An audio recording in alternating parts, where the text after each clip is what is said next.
Campeones. Campeones some. Others, not really.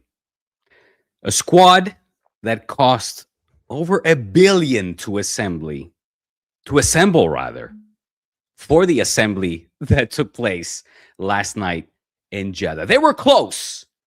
They were so close to finally getting a cup win over the Blaugranas. How close, you might ask yourselves?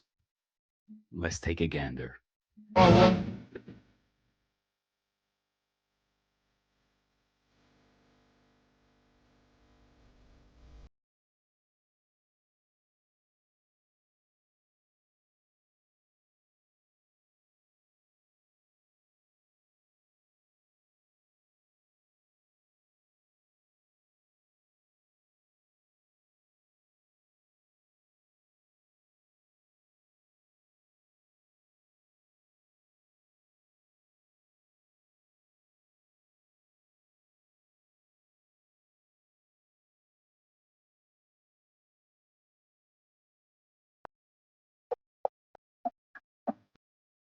Welcome to Churros. Let's get into it.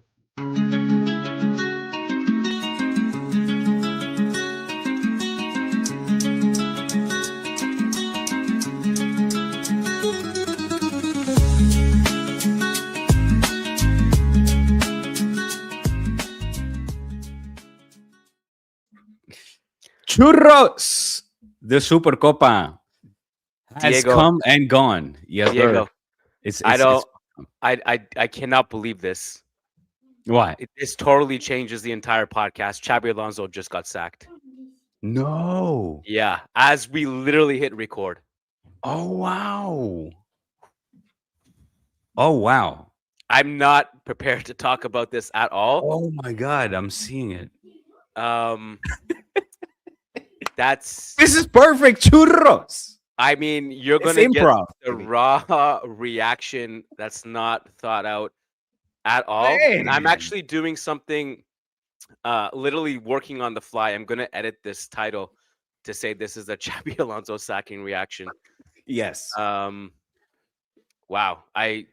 You man. you go first because I gotta gather myself for a second. Well, this yes, of course. This flips the script entirely. My goodness, all the notes that I have taken from last night's game. Well, they are still talking points, and of course, we're still going to get into the nitty gritty and go over all of those in due fashion. But oh my goodness, As Marca, all the newspapers are indeed reporting that Xabi Alonso has gotten the sack after a game, mind you, in the buildup of which, on this very podcast, I said, surely Xabi Alonso will not get fired regardless of the result, unless it's an emphatic baño. It's a manitas, it's 5, 6, 7, something drubbing.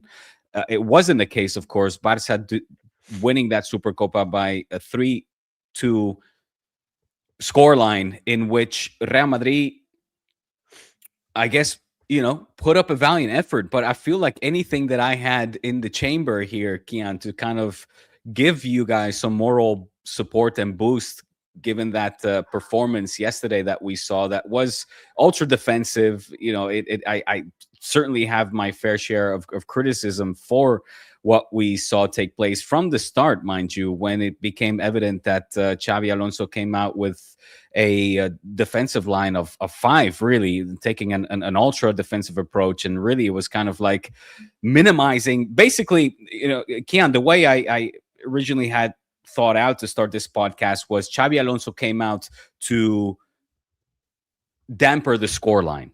It was kind of like, let's make sure we don't leave Jeddah completely humiliated.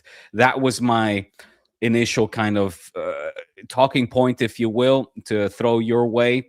And I felt that in that regard, they did a good job. Real Madrid, as we saw in that little clip in the intro, at the very last minute, still had not 1 but 2 consecutive back-to-back chances to push this match into extra time or penalties, because there was no extra time going to happen for this match had it gone the length, had it gone the distance.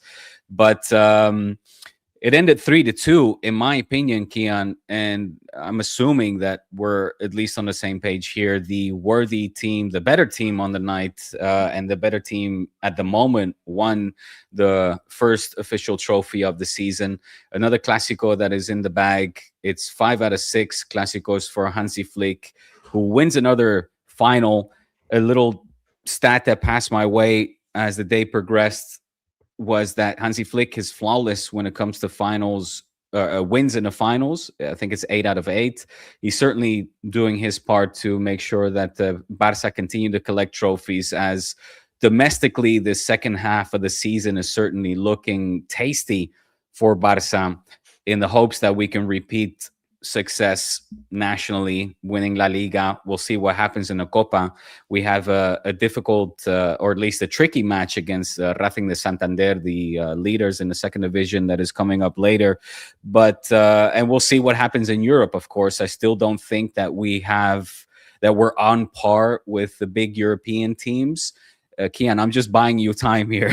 I'm just kind of rambling because this is taking me off guard completely.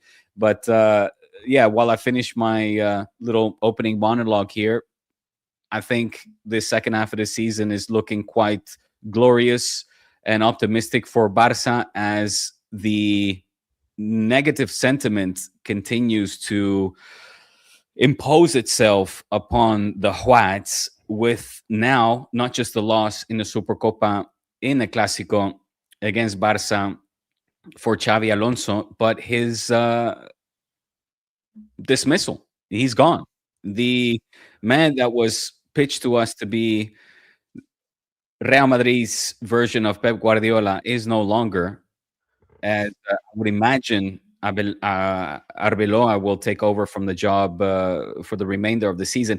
Kian, man, let me hear from you. I hope you're done typing away and doing your things. But I definitely didn't expect this. If, in fact, if in the buildup of this Supercopa final, I said, surely Xabi Alonso will not get a sack regardless of a loss. Today, I was also going to double down and say, well, this cements Xabi Alonso for the rest of the season. His job surely will be secure. But here we go. My goodness. I think it's so cruel of the universe to drop this news as we hit go live to talk about the Super Cup final last night. Not knowing that we had to prepare for this moment. I'm still in shock. I did not expect to talk about this. You know, as you know, even though you're a Kool-Aid,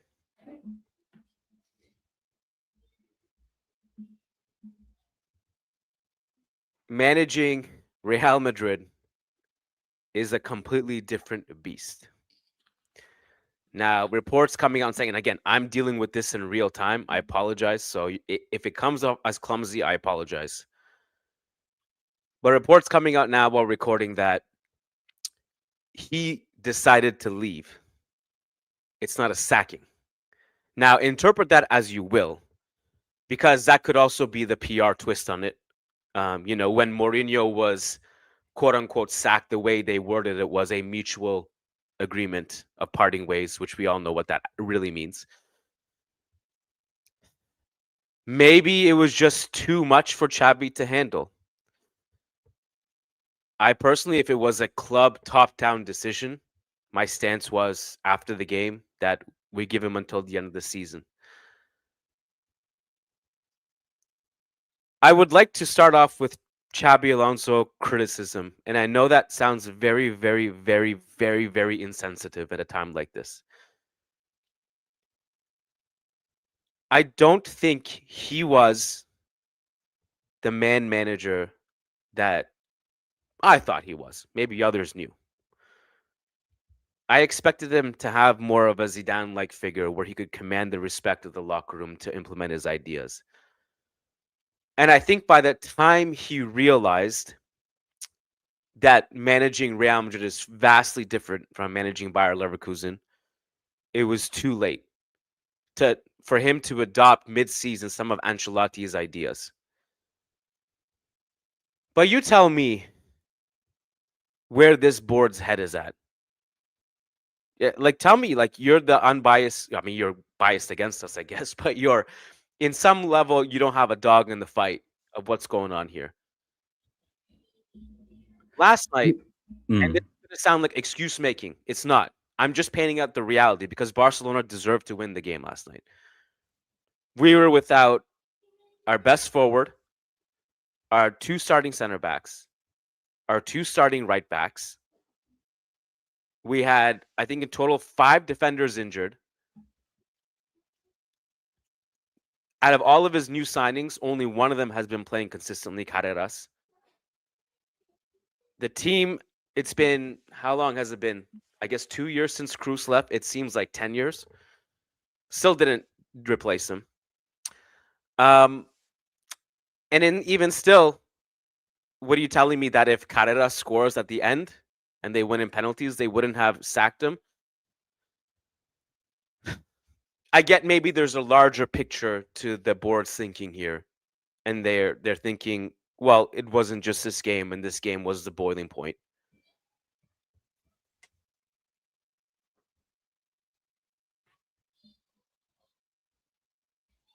I don't think he was able to implement his ideas. Whether you want to talk about he didn't have the personnel or it's because the stars didn't want to do what he wanted to do and he had to compromise. And I don't think there was any way back for him to implement his ideas again. I think if you go back to last night's game, which seemed to have been the tipping point, and to me, it's always been crazy, and it's not just an isolated incident. It's not just last night, but it always seemed weird to me that like we decide these things based on a bounce going one way or the other.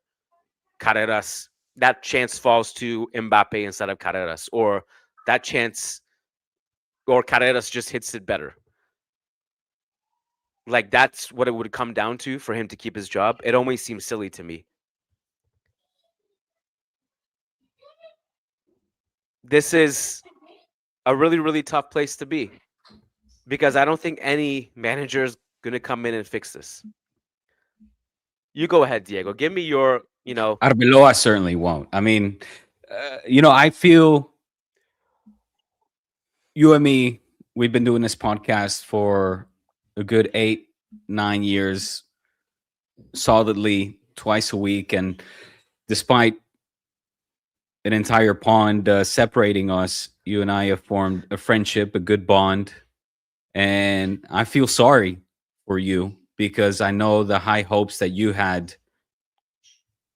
for Xabi Alonso to be, I somewhat with a tongue in cheek said he was going to be the second coming of a Pep Guardiola, but a Madridista version. I kind of felt that was the hope for you and probably the general sentiment among Madridistas. So I feel pity in this moment that now this has surprises caught us off guard and is upon us. It is not entirely unexpected. It is the moment, surely, but given what we have been perceiving from the papers, the questions regarding his future at the club coming from prominent journalists close to the club as well, kind of gave you a sense where the board was at.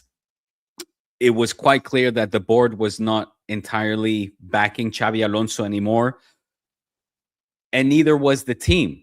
I had that one clip prepared for you in the beginning of the podcast. Another clip that I wanted to share that you can pull up at any moment was the non-guard of honor that Real Madrid players decided not to give the Barça players after they did present them with the guard of honor to receive the runners-up trophy. And a clip came out that was a little bit more extended where you saw Xabi Alonso after Barça gave the guard of honor and the Blaugranas went up to collect the trophy. Xabi Alonso says, okay, well, now it's our turn. And you see Mbappe quite clearly signaling to the manager saying, hey, dude, no, come. Like he's telling the manager, Mbappe is telling Xabi Alonso to come over here, to get his ass over here and head on over to the locker room because there's no way that we are doing that. And Xabi Alonso caves in, hands in a pocket, comes over to the rest of his players and says, okay, I guess we're not going to do this. My question, Kian, is with a manager that had his idea so well in place at Bayern Leverkusen, heading into a dressing room where, again, there are reports that have come out over these weeks that have mentioned that Xabi Alonso was warned that the dressing room was quite, let's say, alpha dominant. The egos were rife. So I would imagine that him being the player that he was, with the players as well that have surrounded him over the course of his career, he knows what that signifies. He knows what that means. He knows what a ego heavy dressing room, what that entails. I guess my question, Kian, is, do you think that he was cowardly in the end in the way that he conducted not just only the dressing room, but his footballing philosophy? Should he have been more hard-handed? And is that one of the things that maybe he is guilty of? I think the answer to that is yes, but it's kind of weird for me to say something like that because I feel like I'm kicking a man when he's down, kind of Sure. thing. I think, I mean, I do want to talk about the Super Cup thing in a second, but if it's true that, and again, we're doing this. What do you think? What do you make of those images as well? Sorry, I'd like to get everything here. You gotta. Is that another sign? If you want me to talk about that, you gotta give me the mic for a solid 10 minutes. Go. But This I'll is all try you, not babe. to. I'll try not to. But I mean, before I get into that, I mean, it's related. If it's true, the reports right now, which again, we're reacting to this live on air. So like my phone is literally my camera. So I can't like start texting people and trying to get information and like what happened and stuff. And also I'm not really reading anything. I'm just reacting on the fly. So it's a bit clumsy. But let's say it's true that he, quote unquote, he left. And that's true. Like it's not a PR thing, like mutual agreement. And he was like, it almost seems like his acceptance of Mbappe being like, we're not doing the guard of honor is like, yeah, I'm leaving tomorrow. Like, what am I going to do? Fight this? But again, that's an assumption. But I do want to talk about the guard of honor just in this sense. The guard of honor itself, I don't really care about, and I have to be honest with you. Like you'd have to go back and show me in Super Cup final history who has given each other a guard of honor. Like, correct me if I'm wrong, Barcelona didn't give it to us 8 years ago when we won the Super Cup final. I can't tell you. I don't know. I'm pretty sure we didn't. They didn't. And this kind of goes back and forth. I remember years ago Zidane didn't do it. Quite frankly, the only reason, sorry, Kian, why I put it your way, why I brought it forward, is because I remember the flack that Lamine Yamal got for kind of wanting to separate himself from the picture when France won the UEFA Nations League over Spain. Oh, sorry, Portugal. Excuse me. Well, to me, I'm just like looking at that particular clip. Also, I'm like, well, they watched Barca lift the trophy. Like, how long do they have to stand there and stare at them? Like, what? I mean, I don't know if it's common, if it's protocol, if that's just part of the. I don't listen. Etiquette, like who know, I don't care about the guard of honor. Like, I know, like it really depends. For me, it really depends on the context too. I know, like there are some competitions that literally there's tradition to do it. And it's not an obligatory thing, obviously. I think emotions are high after a game like that. I think Mbappe himself was probably pissed off about the Frankie tackle, and he's like, "Dude, I literally have a knee injury, and you went straight for that." Like emotions are high in that moment, and like there's no obligation to do it. Barca didn't give it to us. I don't care, but I think the bigger discussion. Well, hold on, they did. I mean, the Super Cup, the last final. I'm talking about the 8 years ago one. It's just not really a protocol in this tournament. Like, forget all that. But it's the power struggle for me. It's right. Mbappe. Well, that's where it gets. I think that's the more interesting part of this conversation is that like Mbappe told Xabi like, hey, And Yes. Xabi's like, all right, like you're the alpha. Right. So I think, and like I don't care about like who's right, Mbappe. Should we have given the guard of honor or not? Their Madridistas who will talk about señorío, which is a big part of the thing. You lose with honor, you win with honor. You got to class, no matter how heated it is. In the end, you shake their hands. It's all part of it. Like I don't want to get into that discussion, but again, as you said, the bigger picture is like the power struggle that was apparent there. And I just wonder if you replay Xabi's career, 10 times. I think in any case that he doesn't come to Real Madrid early, it's successful. He's successful. I think it was probably just too soon for him. I think he might have been just like years away. When Carlo came, he's coming with experience. Of course, there are anomalies. Zidane came with almost no experience and just did it. I mean, and then Zidane maybe just has a certain aura that no one else can have as a rookie. And I think it just goes back to the conversation that I had with many journalists from the beginning of the season until now. Even when the team was winning, there wasn't 100% harmony in the locker room. Players didn't see eye to eye with him. He compromised on his ideas. And it just goes back to it.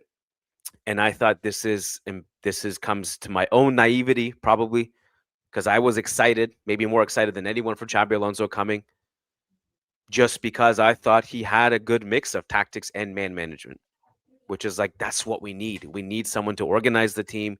We need someone to be able to massage the egos in the locker room. It's Xabi Alonso. You talk about aura, man. He has it. He has the aura.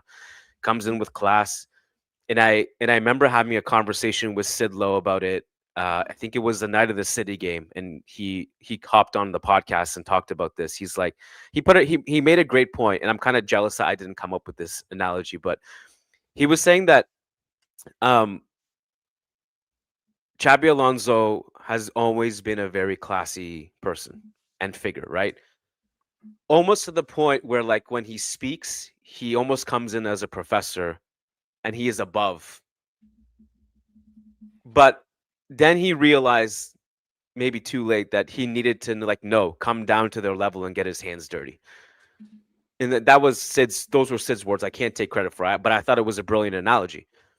And I thought to myself, like, yeah. And I think probably by the time he realized some of these things, it was too late. But also the way he realized it, I think, was also a bit problematic, because he almost took a 180 from his original approach.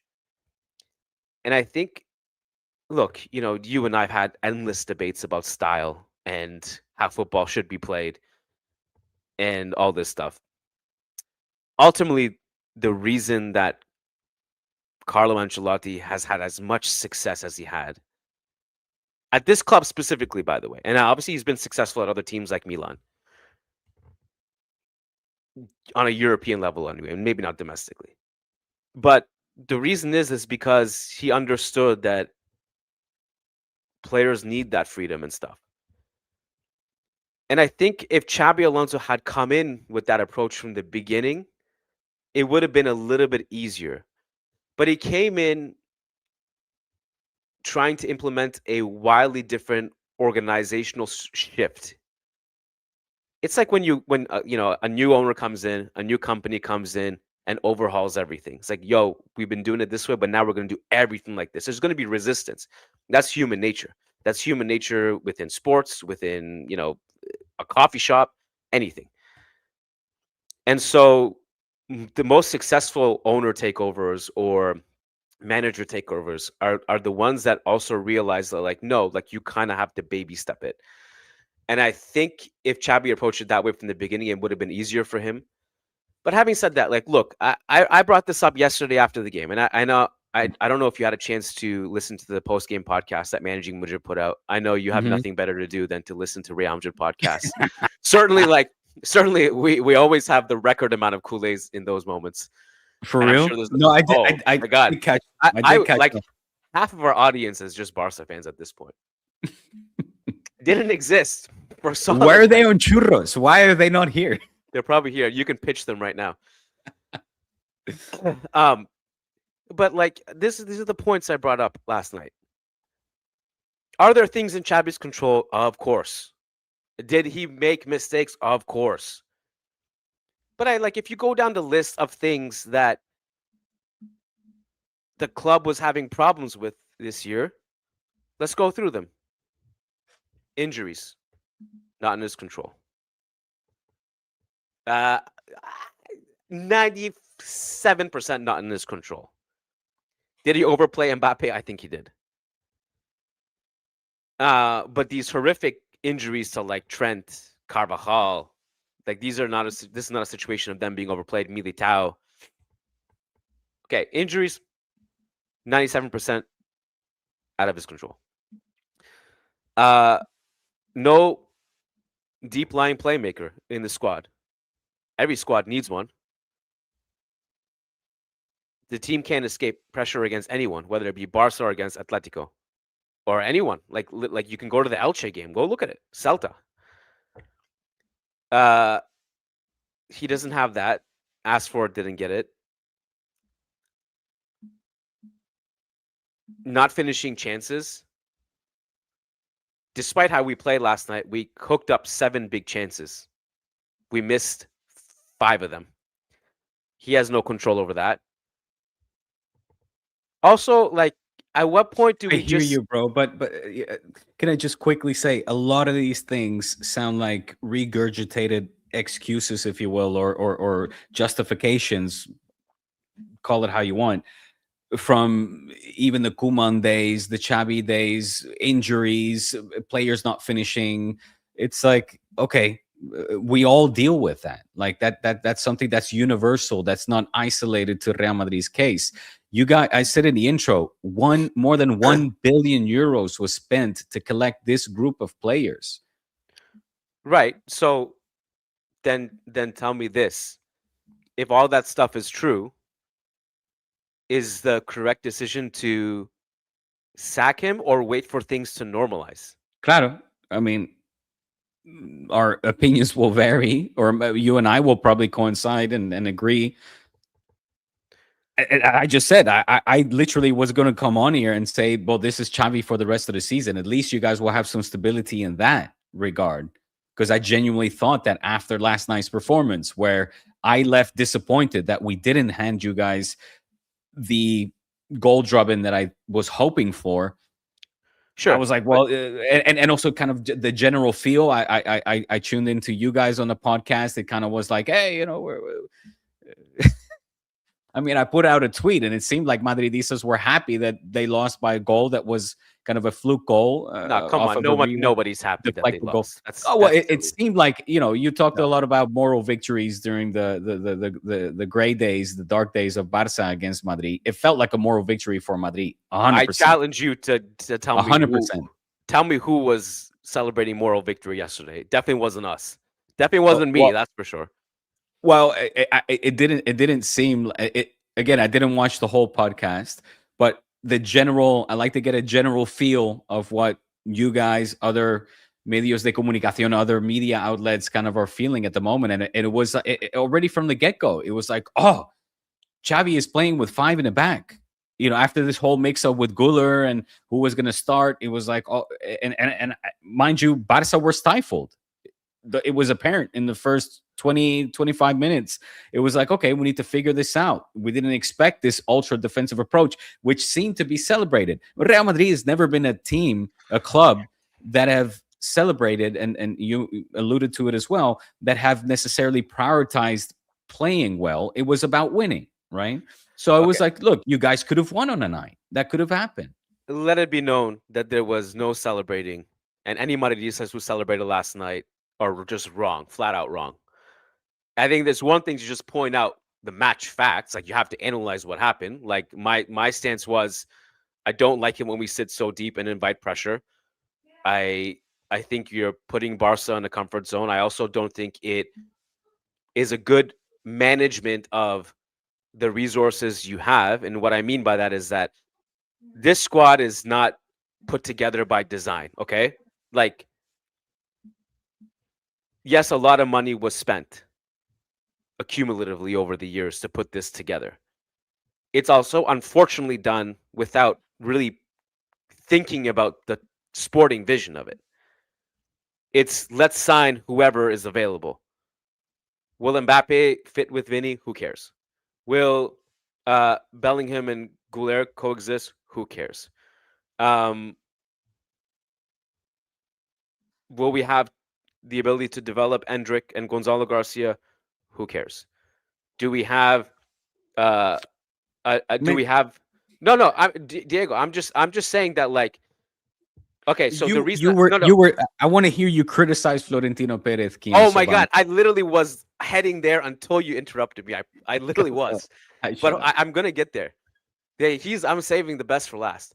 The reason why bringing up this stuff now is not to make excuses. It's just to actually explain from a tactical level.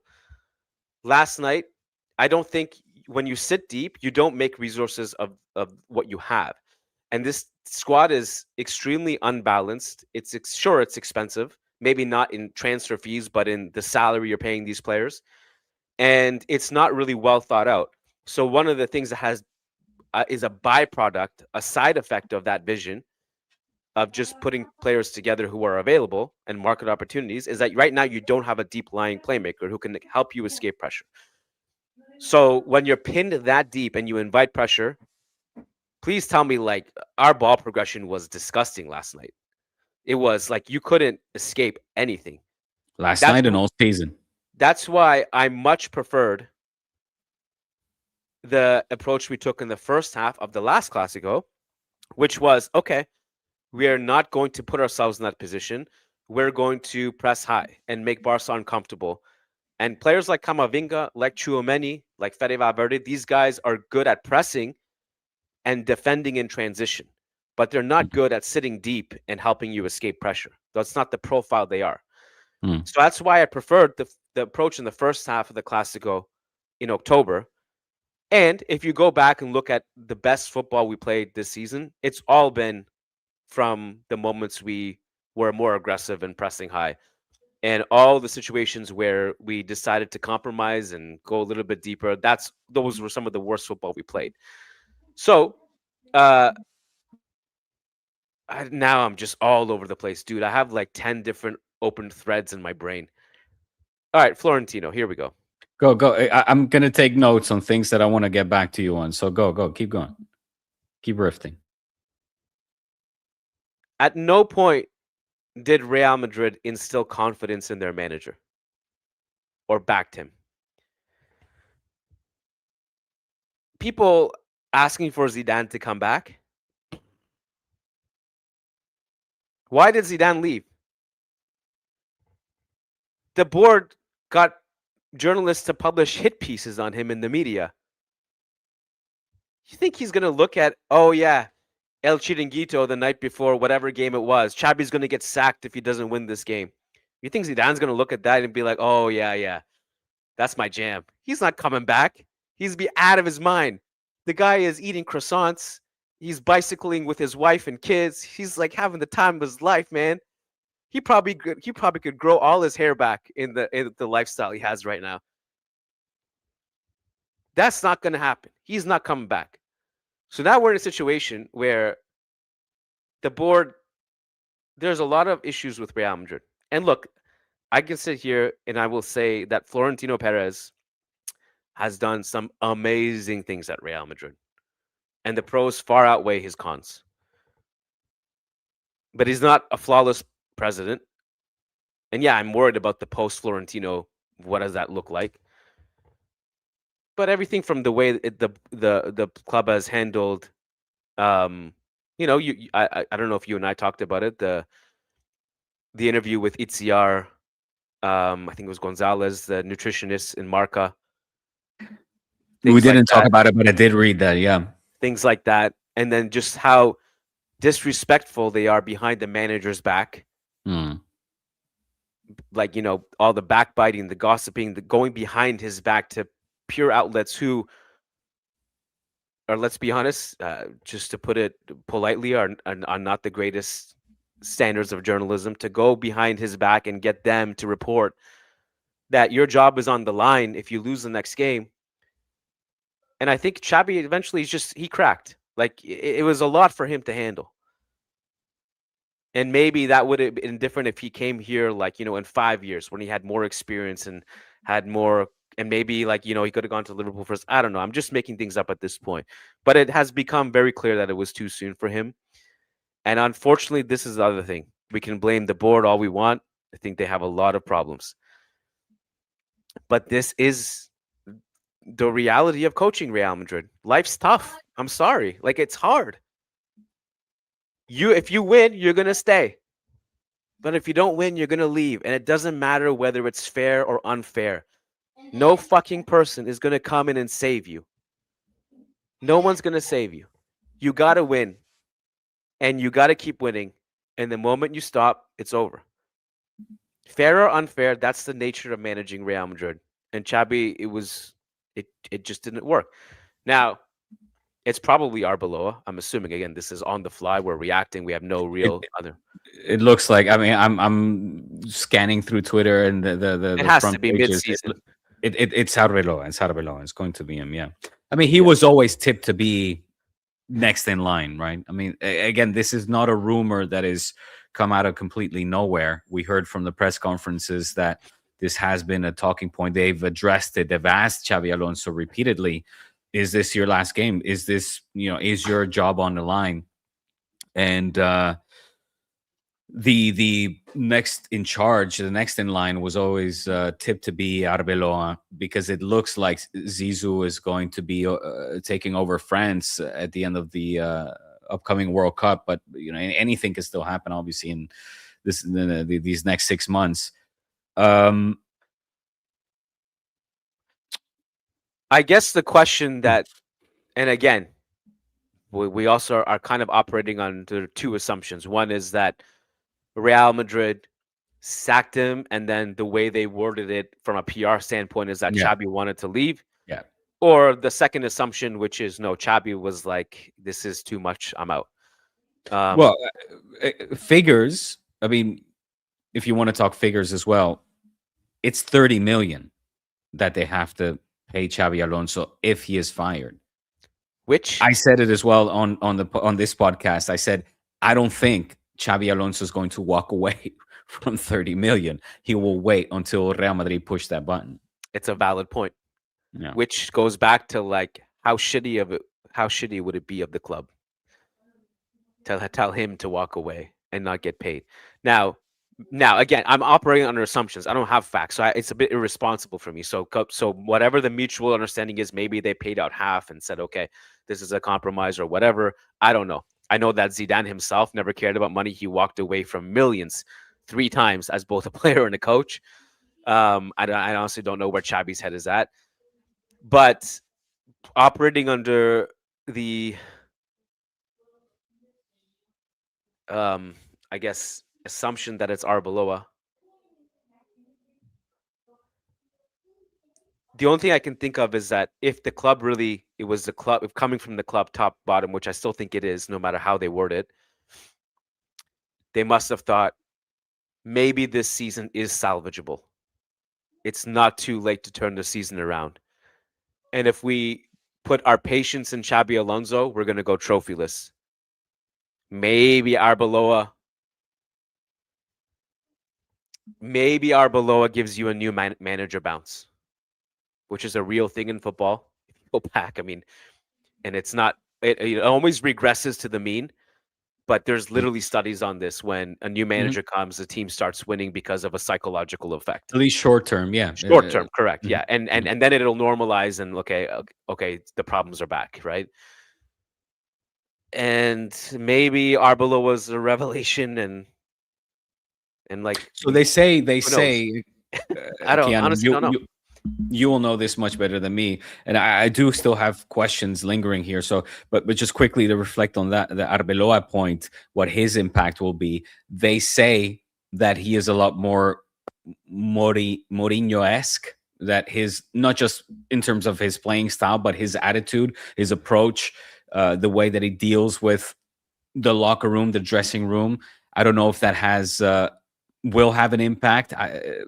Supposedly, there's good vibes, good feelings between the first team and Arbeloa because they live so closely. There's been quite a lot of Arbeloa and Xabi Alonso are supposedly very close friends as well. So there are some, let's say, seeds that have already been planted long before this move is actually established to kind of Yeah. allow Arbeloa to come into the first team dressing room, not completely unknown to the first team players of Real Madrid. So it looks like could already they already have some expectations as to what is to come. But before we get into Arbeloa, because and I'm very curious on that, because I'm foreign in terms of what his coaching style and strategies actually are. Although if it is Mourinho esque, then I guess we're bound to see more what we saw last night take place in a Supercopa final, because that was very Mourinho-ish. No, So I don't know hmm. necessarily where you read that Mourinho thing, but he's more like Klopp in his Yeah, philosophy. okay, And all right. yeah, yeah. Um, but again, I mean, like so was Chabi. Um, so I don't. He'll probably realize pretty quickly that there's only so far he can get with certain philosophy. But he is all about high intensity and control and use of fullbacks and all that stuff. Um, you know who's kicking himself right now? Raul. Well, he's been kicking himself for a long Uh, time. For years he waited. Constantly overlooked. Yeah. For years he waited, and he's like, "Oh, now they brought Chabi. Chabi's going to be here for 5 years. See you later." If But he dude, had I, just stuck around for one more, he would. This would have been him. I don't think I'll tell you what. I think it's something personal with Raul Gonzalez, and I don't. You'll know better than me, but I feel like I don't know what it is. It just seems He, like he's not tipped for the job well, while whatever. Florentino's in charge But, anyway. but whatever the case, typically, if it's a mid-season sacking, it's the Yeah, Castilla guy who gets yeah, promoted because yeah, there's no yeah, one yeah, you're yeah. going to get mid-season. So he would have Of course, got of course. he could have got one knock at it for a few months if he stayed. Let me ask you this, Kian. Circle Yeah. back to that initial question that kind of sparked this discussion. I feel like I didn't really get a straight answer from you. Uh-huh. Xabi Alonso knew the dressing room that he was walking into. He had a clear idea of how he wanted to play, or Yeah. at least of his philosophy. He gave up on that quickly. Initially, we saw a difference from Ancelotti ball. It got you and Madridistas excited. It brought in good results. Then it just stopped working. My question was, is Xabi Alonso guilty of being, and the only word that it comes out right now is cowardly. Maybe that's not the right word to use, but should he have been more assertive and say, no, no, like this is how we are going to play, and you will sit on the bench and you will track back. Otherwise, it's good night. If I had to answer in only one word, it would be yes. But I also think it's more complicated than that, and it's an oversimplification of what's happening. Because I think you need to be adaptable as well. I don't think it's I the most successful managers generally are not so hard-headed that it has to be their way, and they don't listen to the players at all. I think Ancelotti is a good example. Phil Jackson is a good example. Klopp is a good example. I don't know if you saw Klopp had a great clip that I saw the other day where he was talking about you have to listen to the players, you have to give them freedom. The balance is needed. It's Right. needed. But I think more than the tactical compromise, I think it just goes back to there's an authoritative weakness that he had, if that makes sense. Mm-hmm. And that was where I think the respect was lost. Um, and it's not about okay. So I'm going to give a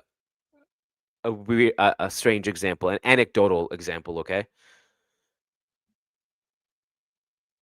in my whole life, I've been in a leadership position, like whether it be running a business or running this podcast, where you just kind of have to like manage staff and talk to staff constantly, make sure they're happy and stuff. I had a restaurant before I sold it. This was like years ago, but I sold it in 2018. But if I came in and said, "This is how we do it," and then the staff brought up to me a point and said, "Hey, I think like if we tried this, it might work better." I listen to that. But if I say, "Hey, you need this, this needs to be done," and they say, "Hey, we're not doing it," that's disrespect. And if other staff members see me tolerating that, they're gonna lose respect for me. Of course. So this is what happened, I think, to Alonso more than anything, more than tactical shifts and all that stuff. I think he didn't have the authority over the players, and the players didn't respect him enough because they knew that if they said, "Hey, Xabi, no," there was no consequences for that. I'm not sorry. You want to add Oh, on go to ahead.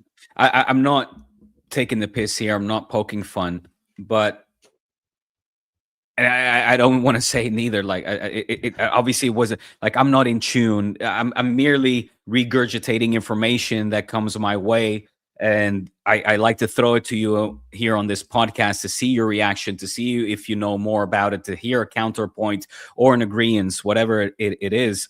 But I feel like the first time that I brought forward this idea, this notion that Xabi Alonso is losing the dressing room, and it's not just Vinny that is causing issues, but it seems like there's more and more players, heavyweights, if you will, in the Madrid locker room that are turning against the coach. Your initial response was hands in your head and kind of denial. It was like no, no, no, like Vinny is the ringleader, but everything else is still peachy, let's say, or Xabi Alonso hasn't. The players are still behind Xabi Alonso. Is the point I'm getting to? Reflecting now, like I guess that wasn't the case, right? And my follow up to that is, how is the Bernabeu going to react? Come when do you guys play next on Saturday or Sunday? It's the weekend, right? There's no midweek games as far as I'm aware of. So, what do you? Albacete in 2 days, Copa del Rey. Oh, there is Copa del Rey. Okay, sorry, my bad. But well, that will be played away though, right? So come the weekend, how do you think the Bernabeu? What will their reaction be? Given that everything we know from the polls and the just being at the stadium a lot this season, I think the Bernabeu was behind Xabi. They wanted him to stay. So I don't know what that looks like, obviously, on Saturday. Clearly, Arbeloa can do no wrong because it's on the players and the board. I guess another point. Are we going to hear Florentino dimisión? Wouldn't be surprised. Really? It's I been wouldn't a be long surprised. time we haven't heard something like that.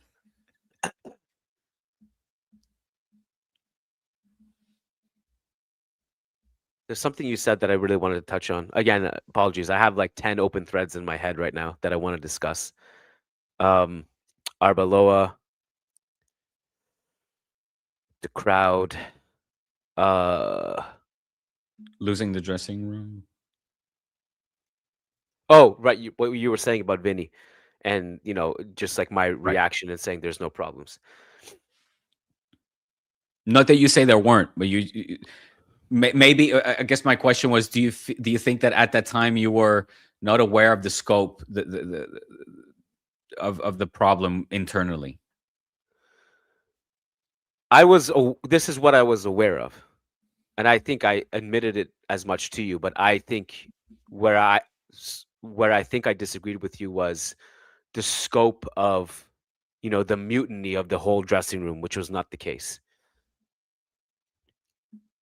There were problems between Vinny and Xabi, and something about Fede that I don't feel responsible saying publicly, but I think I've told you privately, but it's not him. And I can't say more than that, but he is involved indirectly, but not exactly directly.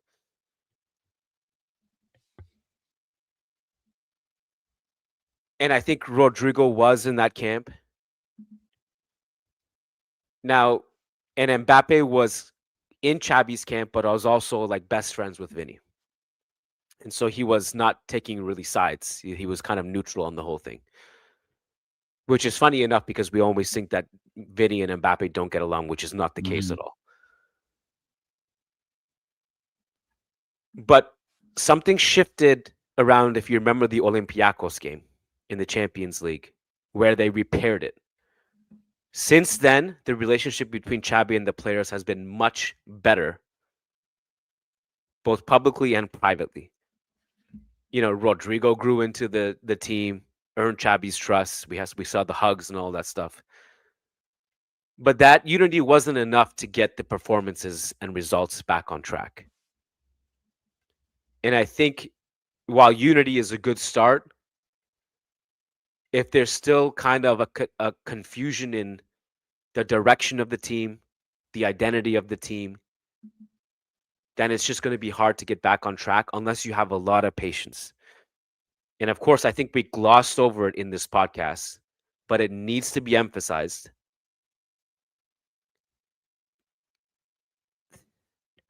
Carvajal and Trent haven't played all season. Militao is out for 4 or 5 months.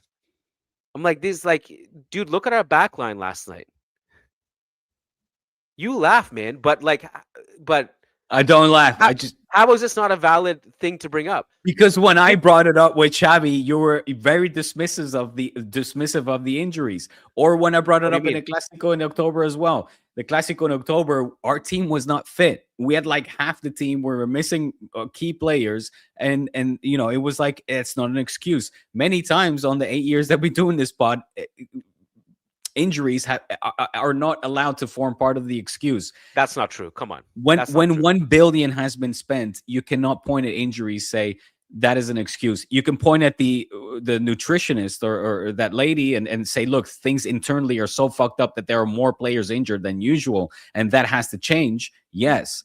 But to say, like, for that reason, this team is playing so goddamn awful, I'm like, no. I'm not going to buy that one. I'm sorry. I'm not rolling with that. Okay. But is it not something you point out? Like, you pointed out that, you pointed out many times Raphinha didn't play the last Clásico. And I said as much, like, he improves your press and your fight. It 100%. I agree with you. It of course, it forms part of the game, and it has an impact on the game itself, the result, most likely, as do referees, for example. Another topic that is somewhat taboo that we tiptoe around, sometimes to touch upon. But again, I reiterate, it cannot be an excuse for the end result. But this goes back to basically what we agreed and disagreed on like 30 minutes ago, which was, the point is, can you at least wait till these players come back and Xabi is working with a full roster? But dude, Camavinga was back. Like, Camavinga seems fine. You have a lot of players there that, again, were touted, were pitched to be sensational stars that you pay top dollar for. That just seem like Guller's on the bench. Camavinga is after how long has he been there? 4 or 5 years. Doesn't really seem that player to be making the impact that he should be having. It's like, Okay, I feel like it's a little bit difficult to have this particular conversation with you specifically because people who follow the team week in, week out and can see the troubles of the squad construction. And yes, you're right, Camavinga is a very talented midfielder. I mean, he was one of the best players in the last Clásico. And actually, this is actually where you do blame Xabi, because I think he hasn't made use of the midfield profiles he has, because he's pretending basically that he has a deep lying playmaker that can help escape pressure, which he doesn't have. He has a lot of profiles that the team has a lot of profiles that just don't fit. And I know it's not an excuse, because saying that, Real Madrid's roster is not an excuse is I think valid because of the money they spent. It's not quite to the level of Chelsea and Manchester City, but it's also better than the football it's showing. But like let me give you the Barca equivalent to see if you would at least relate to this a little bit. Mm-hmm. If Flick was without Koundé, Kubarsi, who's your backup right back?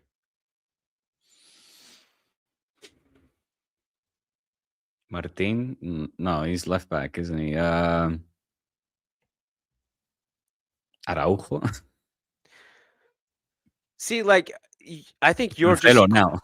you're equating this to a little bit like you're I think you're too focused on the Clásico last night because you feel like this is an excuse for the Clásico loss. But just think big picture, zoom out for a second, okay? Don't worry, we're not saying there was an excuse to lose the Clásico last night. I'm talking about more big picture stuff. Is it fair to say that Xabi's backline was completely decimated? It is, yeah. And that you could have given him a leash to say, like, okay, let's wait till the squad is completely healthy and see where he's at. For with sure, everybody. for sure. But in that same, I think I don't want to interrupt your point. Well, I will just say this. While I do say that, it doesn't mean that Xabi Alonso got everything right either. Last night, he put Raul Asensio at right back. Who, you know, fights like hell defensively. I actually thought he defended Raphinha pretty good, but when the ball is at his feet, it's a hot potato. And then he put Tchouaméni center back. And it's obviously there are things he could have done differently. So it's not an excuse for him either. But like these are all the things that play into it.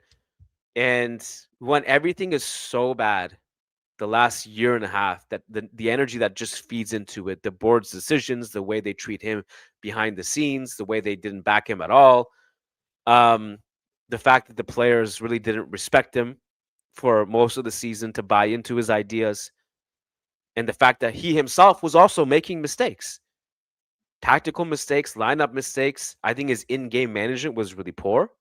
I think his subs were questionable almost every game. So it's not a full excuse for him either. But these are just the realities. Like also the fact that he doesn't have a full squad. But also like that's life. So like again, this goes back to like life's tough, man. Figure it out. Carvajal and Trent, newsflash, if they do come back, they're probably going to get injured again. Or they're going to come back, someone else is going to get injured. But good luck to the next coach. That's all I can say. Good luck and good riddance. Because, maybe Arbeloa is in a lucky situation where he has less pressure on him because he's coming mid-season. The club is in shambles, so there's less pressure on him to perform. Maybe that'll work in his favor. Brother, I lost you, man. I lost you. The audio's gone. Well, fuck's sake. Well, what the fuck just happened? Your audio's gone. Mine is not. So while you figure it out, I'm going to take super chats because we're an hour in and I haven't looked at the chat at all. Oh my God. Chat is flying. Holy shit. This might be a record for live attendance. I didn't realize we're speaking to an auditorium, a large auditorium full of people. All right. Diego, I'm going to put you on mute until you figure it out. All right. Ankor Jyoti Bordaloy, our YouTube member, says, I'm taking an indefinite break from football. It's my birthday today, and Xabi got sacked. On my last birthday, I was in the stadium for the Supercopa final where we got humiliated. Too much stress. Need a break from this. You know what, Ankor Jyoti, I just want to send love to you. That's all I can say. I think it's been difficult for you. Back, Diego? Yes, I'm back. Jesus Christ. All right. We're an hour in. We haven't addressed super chat, so we can shift it there. You're okay with that? Yeah, okay. This is a super chat from Ankor Jyoti who's saying, I'm taking a break from football. Birthday today. Xabi Alonso got sacked. He was in the stadium last season for the Super Cup final and got humiliated. It's too much stress. I need a break. And I was just saying, I'm just sending love to him. And I'm sending love to everybody. I'm sending love to myself too, by the way, because no one gives a shit about me. And that's okay. That's love. That's life. Life's tough. But it's been really, really negative energy everywhere, from the club to behind the scenes to the media. The fans are angry. People get upset at us as if we're in control. And so I would just say, like, it's okay to take a break from this shit. You have no control over it. Contrary to popular belief, I have no control over what happens. I have no control over destroying a player's confidence or overhyping him or underhyping him. Don't worry, I have no control over Xabi getting sacked or not. It's not my fault. I know you'd like it to be, but it's not. But I would just send everybody some love right now. That's it. That's it. Some positive vibes. Sending love to you, Diego, as well. I get it. I get it. Honor Bound, our YouTube member, says, sad to see Xabi go. My biggest issue with our squad is our midfield. It doesn't play amongst itself. It's been our issue since Cruz left and Modric was benched. More rondos, also bored, terrible squad building. All things are true. Diego is gone again. Maybe he took issue with you making excuses for Xabi Alonso. If you gave Xabi Alonso a deep lying playmaker, if you gave him some health, obviously things would be different. Yeshai Thaya says, hi, Visca Barça. Said Visa Barça, but I corrected it for you, buddy. On a less serious note, did you guys see the art of fall at the end? Yes, we did. I don't think anyone escaped it. It was the icing on the cake of the shit show. Alberto Batar says no way back for him after the Vinny situation, and his constant bad subs would have given him until the summer, but his authority was compromised. His authority was definitely compromised, and I agree with you that it's just hard to get back to where he was at the beginning of the season with his ideas and regaining the dressing room. And even when he regained the dressing room, I think he also regressed tactically too. So it was a double-edged sword. Diego, you back? Dude, my equipment is failing on me big. It's a sign of the Madridista gods that the culé has to go. This is Florentino cutting your feet. He's like, I'm sick of this dude. I took a super chat from your channel, just an FYI, showing some love to the culé. You said where the culé's at. I'm sure they're here. Yes. What was the super chat? Sorry, just so I know, I don't want to leave them hanging there. Visa credit card Barça. Yes. Hey, I did see that fail at the end there. That was hilarious. I hope you saw that too. Of course I saw it. Well, what do you say? It's like when life is kicking you in the ass. It's like when it took you 2 hours to put your kid to bed, and then you like go downstairs at like 11 p.m. finally to like get a bite to eat, and then you step on their Lego. That's what the Arda Güler water bottle thing was. It was like the equivalent of stepping on your kid's Lego after trying to put them to bed for 2 hours. That is a very good analogy. I'll take that one. That is gut wrenching, if you would. Like, yeah, absolutely. It's like, what do you even do after that? You just accept defeat. You just accept it's a bad day. It's like a bad day. Brian Regosa says Madrid can have 0 center backs and full backs, and this board would still refuse to sign new ones. Either here we are broke, or Florentino needs to leave. It's not a matter of broke. It's a matter of that this club, the way they run it, is market opportunities. Diego, we spent 160 million last summer. Kian, you did see the debt that Real Madrid have, yes? That article was quite the I mean, that's normal debt. To say the least. Like to see that's the normal debt. That's normal debt. The team is turning a profit every year. No, I get that. Every club is always going to have debt. You know, whether it's stadium debt repayments or anything like that. That's separate from the transfer budget. If you look at our signings, I understand what you're saying, but at least you'll agree with me that it was a bit of an eyebrow raiser after all of the articles that have been put out about the terrible financial state of Football Club Barcelona. The fact that we are just mere millions away from having the exact same debt as you guys, while bringing in again similar numbers in terms of yearly revenue without our stadium being fully back. It was a little bit like, oh, wow, really? Oh, so I mean, I don't think the club's financial health is as flawless or as, let's say, pristine as we initially were made out to think it was, because there's some heat there, man. There's a hefty debt there. Hence, Florentino fucking having to sell the club. I mean, this is what it comes down to. This is what it boils down to. Well, I can't speak about Barca's finances. It's a bit irrelevant to this conversation that we're having right now. The debt that we have right now is expected and planned debt. It's not a financial dire situation.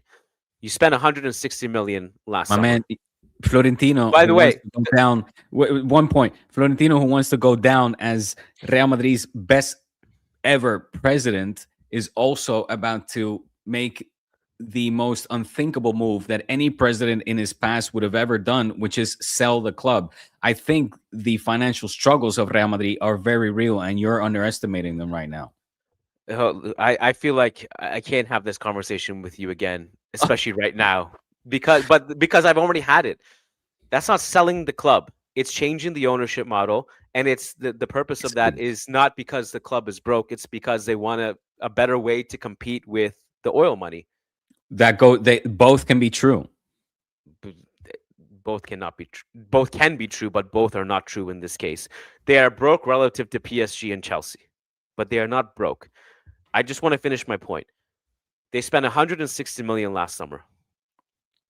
They tend to only buy players who are just available, if that makes sense. And they do that based on irrespective of where their position is. We have 3 left backs. We have forwards who play in the same position, our best players. And then we have a shortage of a specific profile of midfielder. And so could you have allocated that 160 million differently in the summertime? Now, mind you, I think all of those players we brought in were actually necessary. But like, why would you renew Ferland Mendy instead of allocating that squad roster spot and salary to bring in a profile that you need tactically?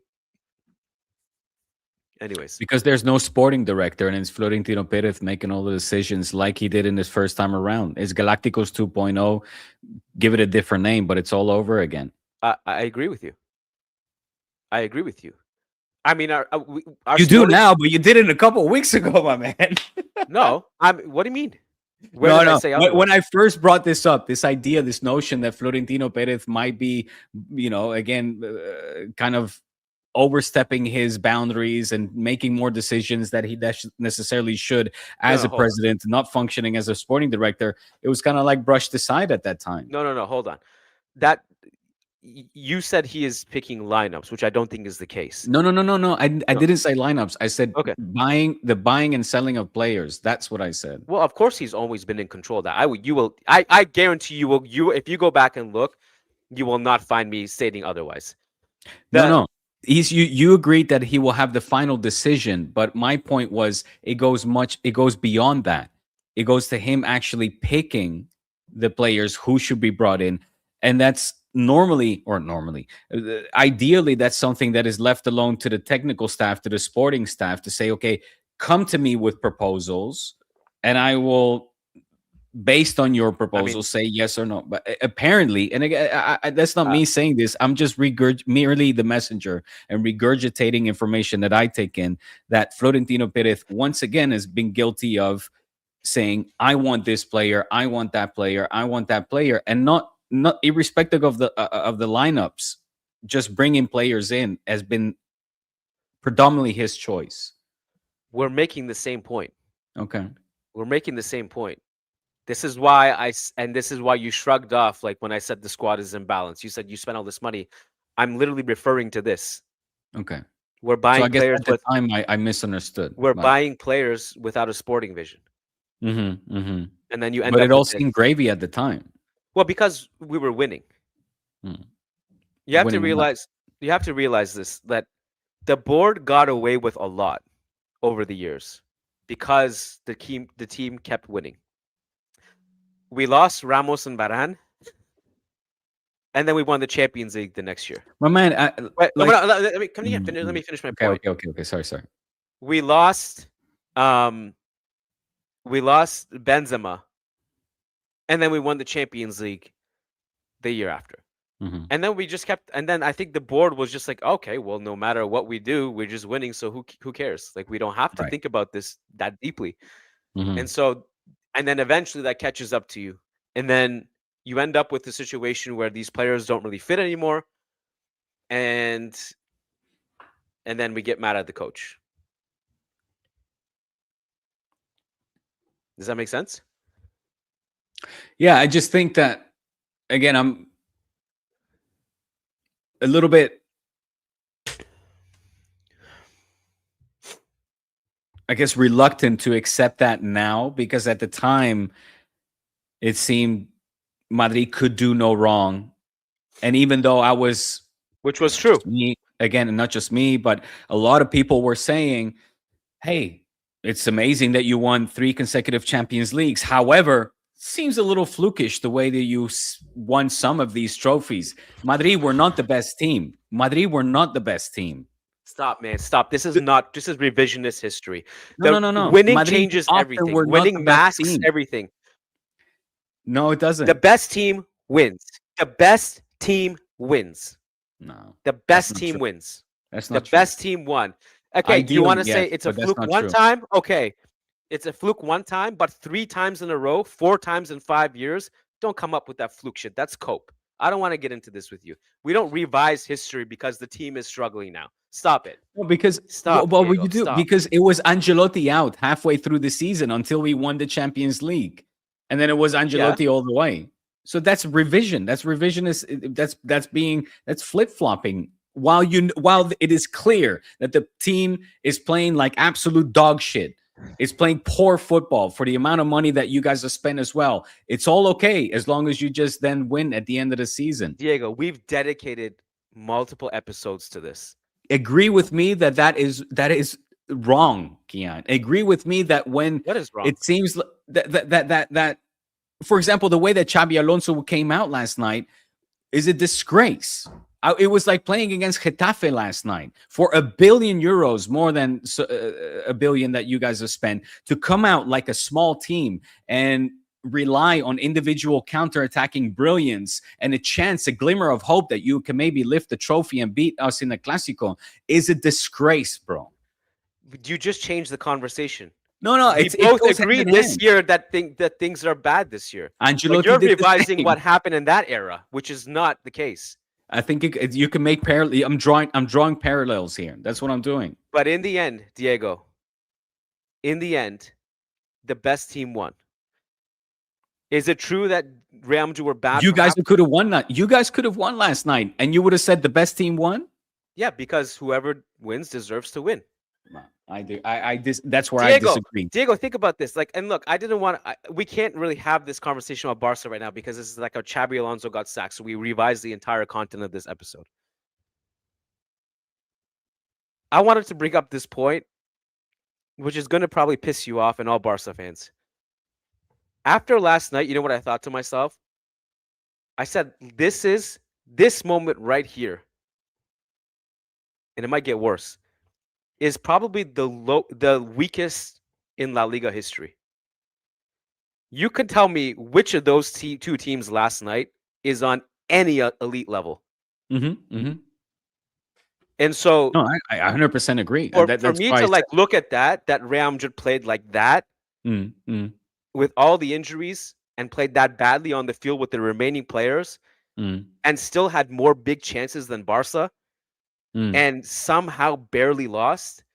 And you want to tell me like this Barca team is going to go and beat Chelsea and PSG? And no, I never said that. Whatever. I never said. In fact, I said the exact opposite. If you'll rewind the tape, and I encourage everyone that is tuning into this live stream to do so, watch this from the beginning, because I said in the beginning, domestic success looks likely. International success, I still have my big doubts with this team, and I don't know if we can match up to the Chelseas or. I mean, forget Chelsea. They've sacked their coach for crying out loud the last time that they beat us 3-0. But the Arsenals and the Bayerns, and that's not to say we are better than the Chelsea. But my point being is that there's a lot of improving to do for this team still currently. I don't have any problem admitting that, none whatsoever. But what I will I say, don't know how we got here. what did you call it? Revisionist history? Revisionist history, yes. Discrediting Real Madrid's titles, yes. Yeah, because I do think that This is cope. this You know that, notion, right? This the is idea, cope. for example, no, it's not cope. It I'm is. trying to prove you. I'm countering your point that had Real Madrid won last night, then by default they would have been the better team. No, Yeah, I think last that's night true. Barça were the better team, Not if they would have and lost. not always the I better team wins. I disagree. Okay. You know how I feel about Diego Simeone. He's a punk, but he still, to me, has one of the greatest quotes in football history, where he lost to Real Madrid in the Champions League final. He said, "The team that wins always deserves to win." It's true. You think if Michael Jordan when Michael Jordan you think when Michael Jordan lost to the Magic when he came back, he said, "I deserve to win"? No, he'd be like, "Fuck that! I have higher standards. I'm coming back next year and I'm winning it." Oh, of course. I mean, that's just motivation. But I'm sure he would have felt a certain way. For example, when the Pistons, were beating his ass to the ground, and when let he me lost. ask you this, Diego. Let me ask you this: if Real Madrid had won last night in a penalty shootout, let's say theoretically, okay, Yeah. let's say Carrera scores at the end, it goes to penalties, Real Madrid win. That to you would mean that Barca deserved to win that, despite having less big chances than Real Madrid? No, not deserved to win, but I would have felt that we were the better team. I see. There's a distinguishment, but this, this is the reason why Barca is not as successful as us. No. Let me at least explain why. Because that would be a moral victory. $1 billion euros have been spent on international footballing talents, and the best thing that you can come up with is say, we're going to play reactive football. We're not going to take any initiative. We're going to make sure that we don't concede as many goals that we fear that Barça have in store or are able to score upon us. We're going to sit back and wait and try to capitalize on their mistakes. That, my friend, is easy tactics. That, my friend, is something that I don't tune into this game for. I like to see teams take a proactive approach, try to be creative, try to go out and actually score goals, play the game of football, as opposed to saying, here's the ball, see what you can do with it. And you know what? We've got some really athletic players that can probably beat you in a 100-meter sprint and beat a goalkeeper in a one-on-one situation. That's, bro, to spend €1 billion on that? No, I'm sorry. I'm not signing up to watch this game for that. That's fine, but that's a subjective opinion that you believe. Okay, it's always subjective. Right. I always said this is my opinion. Right, but why? But let me ask you this: why play that way? I can excuse an Oviedo, I can excuse an Osasuna, a Getafe to play that way, but Real fucking Madrid, no. And I think that you, as a Madridista, and all of you Madridistas watching here, should hold your club and team to a higher standard than playing that kind of football. But hey, I agree with that. That's why we didn't celebrate. But we agree here. We disagree about the style that needs to be implemented. I don't care about the style. I care about good football. Good football can be played 10 different ways. You believe, and to me, this is the biggest bullshit and cope about Barcelona, is that they pat themselves in the back, say we play good football, and that's the reason why they're wildly less successful than Real Madrid. Sure. And you guys cope with this. It's a more risky approach. It's not as safe and easy, yeah. But let me ask you this, and this is a rhetorical question. I'm sure you know the answer. Who has spent more in the past 10 years on players, Real Madrid or Barcelona? It's definitely not Barca. It's Barca. It's Barca. Did you know your squad is also over $1 billion in value? In value, not on what we spent. In value. I'm talking about. You want to go stack up actual money spent. Kian. In the last decade, half our team is the Masia players, bro. We didn't spend. We spent like 50-60% less than what you guys spent. 1.67 billion invested in players, Barcelona. In the last 10 years, 2015 to 2025, you're the 6th highest spending club since 2015. Okay. I blame Bartomeu for that, and look at the failure. Look at the disaster, the absolute, our darkest age that he has brought us into. Why I hold him as the worst officially president in the history of Barça, and why at the time I was not a backer of his methods. or anything of that nature, and why I voted against him. If that is true. Which, yes, he spent, an absurd amount of money on players, and which was, again, something that I held against him at the time. Not something I hear Madridistas chant against Florentino in these past years, neither. So, again, I'm just trying to put it forward to you, man.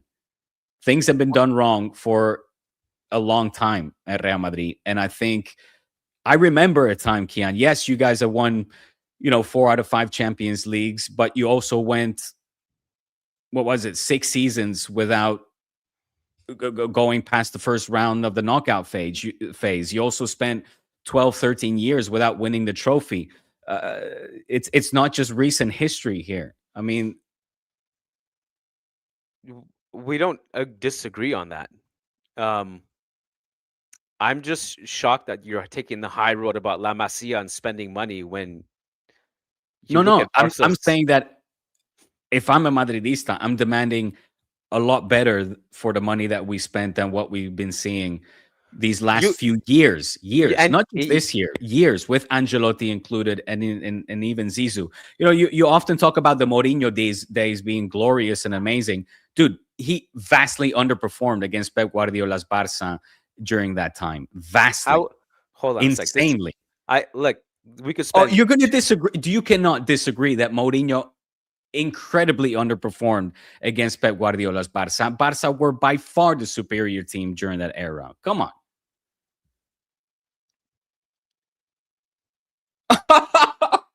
Kian Sobani, we got a little debate on our hands, bro. I honestly, this podcast has gone 1 hour and 20 minutes.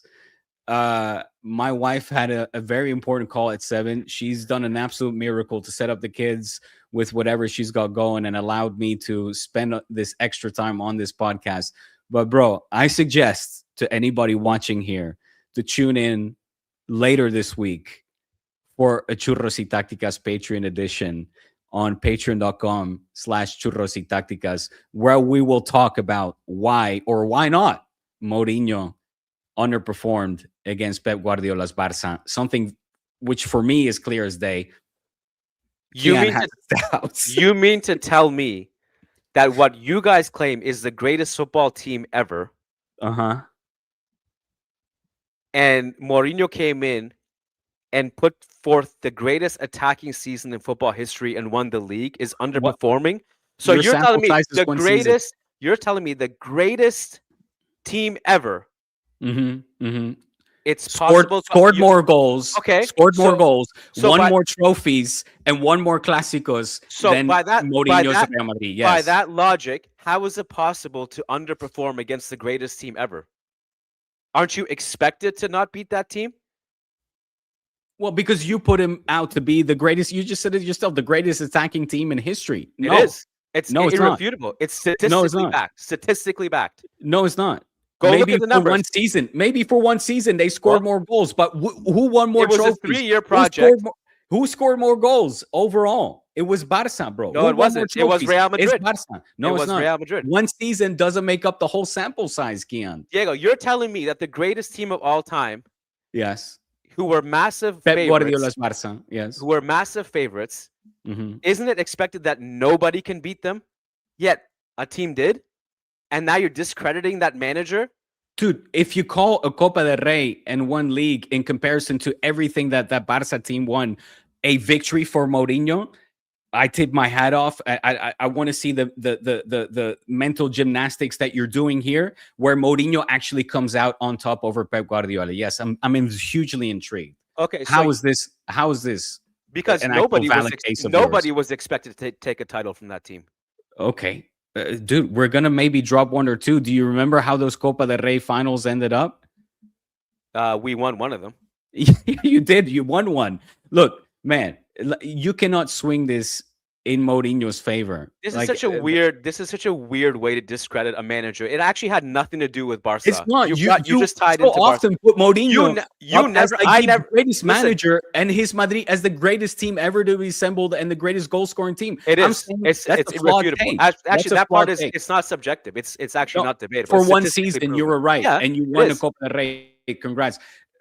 it's a flawed take in comparison to Pep How about the Guardiola's fact? time. How about the fact that he took the team to 3 straight Champions League semifinals when the team was going through round of 16 exits for 8 Okay, years in a row? congrats, but that Yeah. doesn't make So him better than Pep don't tell me Guardiola's more. Barca. Nobody said that. Nobody You said said that. that. You Nobody said said that. that. I Man, said that you what said, you Mourinho said came in and did was highly important for Real Madrid. It laid a lot of sure. foundations. Okay. He took over a team that was getting battered. It was a Hmm. laughing stock.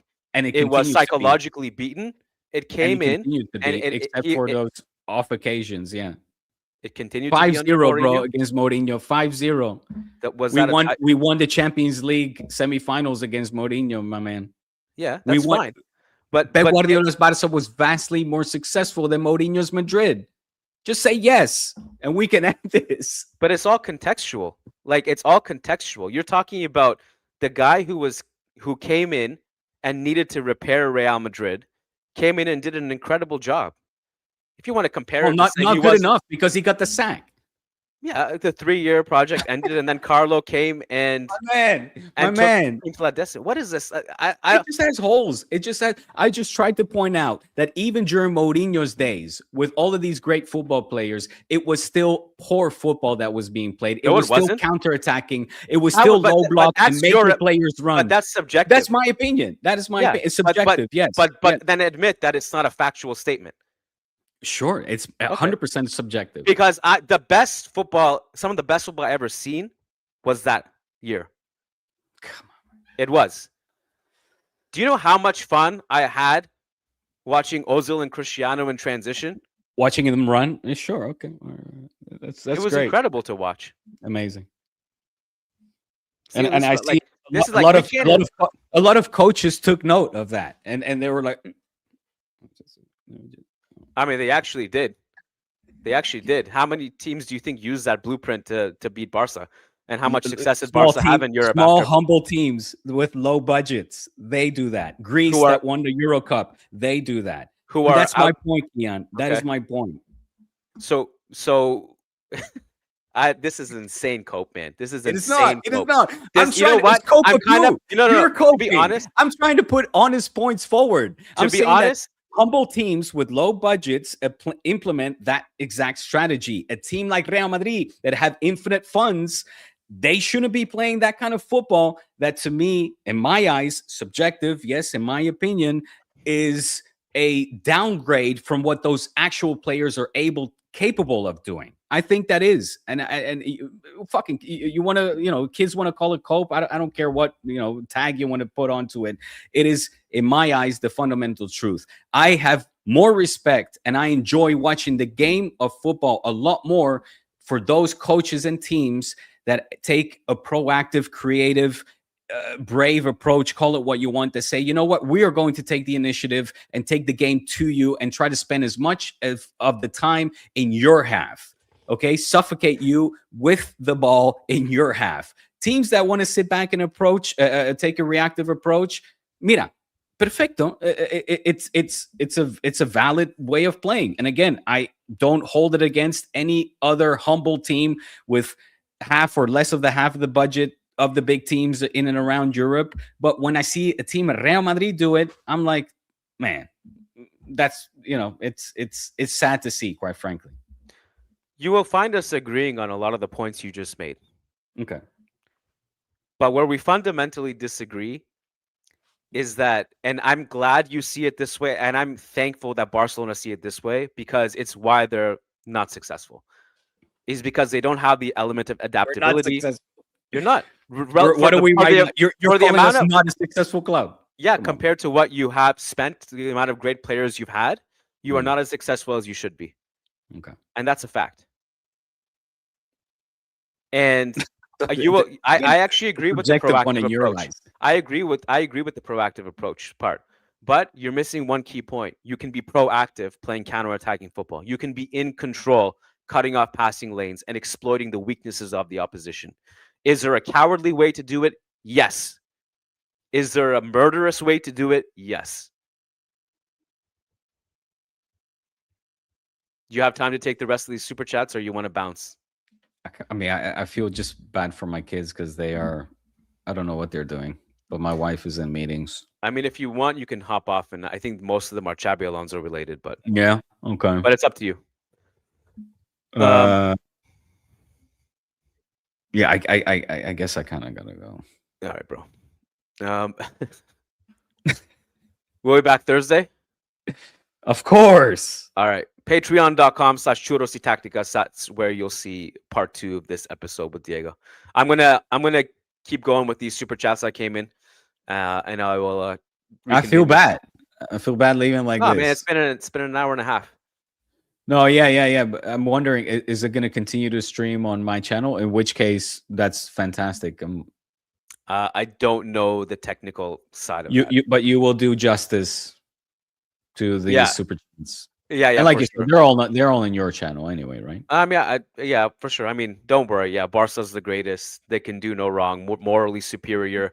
Referees, fuck you guys. You guys are the victims. Don't worry, I got you, bro. You guys are the one way of football that should be played. God, there's like Never angels said singing in that. heaven with every Stop. pass Who's you guys coping make. here? Listen to No, the cope.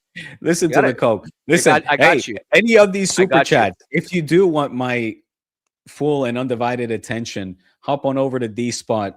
We have a little channel brewing there that is slowly but surely growing into a monstrous one, like Ian Sobani's Managing Madrid channel. It's called D Spot, and we're simultaneously streaming this live stream from there as well. So, yeah, if any of these questions are aimed my way, please do make the effort to subscribe, hit the bell notification on that one, and happy days. On Thursday, however, we are, of course, on patreon.com/churros y tacticas for the most loyalist of loyal. Kian Sobani, this has been a surprising, but as always, a hugely entertaining hour and a half chat.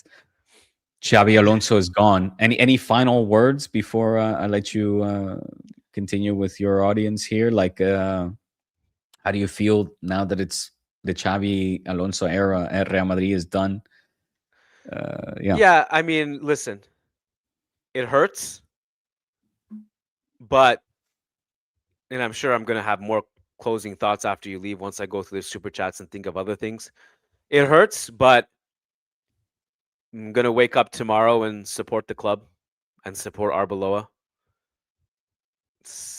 My favorite players and coaches have left, and it hurts. And the next day, you just wake up and keep supporting the club and hope that they can turn it around. I know it's hard to get behind the club right now, but we have to show our support to Arbeloa. We have to show our support to the players and do the unthinkable and turn the season around.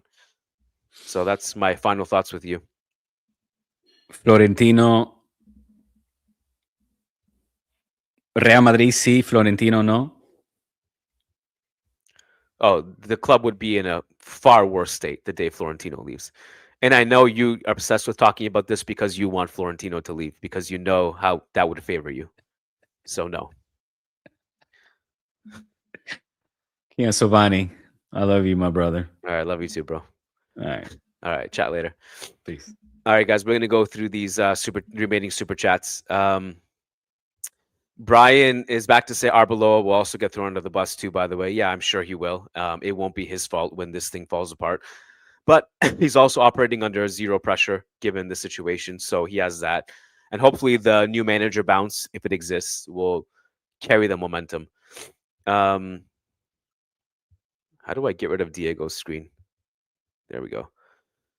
All right. Let's keep going. Ago Pinat says, Keon, curious to know where you got the Klopp comparison for Arbeloa came from. It's not something that was revealed somewhere where it's like Arbeloa is compared to Klopp. I was just referring to their playing styles and that he does like to play with high intensity. He likes to have full use of his fullbacks. He likes to play with control. That's where it came from. But no one came out and said Arbeloa is like a Klopp disciple, if that's what you mean.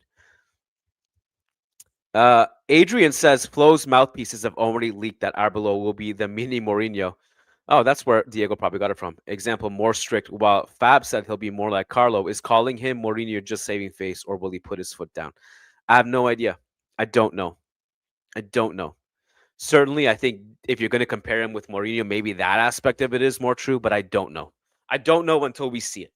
I had assumptions about Xabi, but those assumptions didn't turn out to be true. I have assumptions about Arbeloa, and I don't want to get into it until I see what that actually looks like. Timmy says, I can't wait to see Xabi excel elsewhere. A gem, in my opinion. Yeah, I mean, it goes without saying. We're an hour 35 minutes in, and I don't think I did it, and I should have. But I wish Xabi Alonso nothing but the best. I think he is a class act. I think he is going to succeed elsewhere. Who knows? Maybe 10 years from now he comes back as a more polished, experienced player, coach. But it's really sad and unfortunate how this went down with him. Franco Mastantinicius Jr. says, do you see any manager that these players will respect? For me, if they don't seem to respect a football legend and a World Cup winner in Xabi, who will they?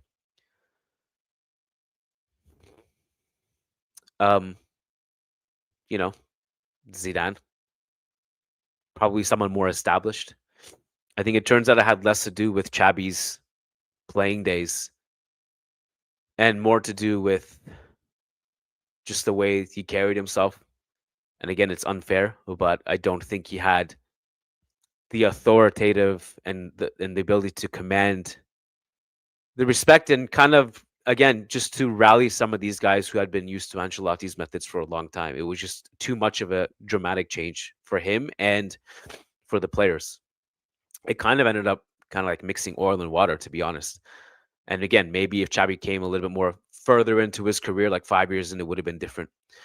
Adrian says, change the subject, man. These are all topics. Yeah, listen, it's frustrating for me too to kind of see it go that way as much as it's gone that way with Diego over the years, because it always circles back to the same conversation. So I get the frustration. Suhash Patel says, we have played shit football post 2018. Sure, we won 2 Champions Leagues, but any self-respecting Madridistas would hate the way we play football. We were predators. Now we have become opportunists. I would largely agree with this, but I will say that we had another gear to us in those moments, namely 2022 and 2024, where we had that gear and we still had Kroos and Modric. And in 2022, Benzema. So you could get away with certain things. And I think this goes back to that the board got away with the way they dealt with the squad construction because the team kept winning in those years. I would actually largely agree with this. I mean, even in 2018, you think back to, I think it was 17 points. We were behind Barça in the league. So I agree with the general sentiment to this.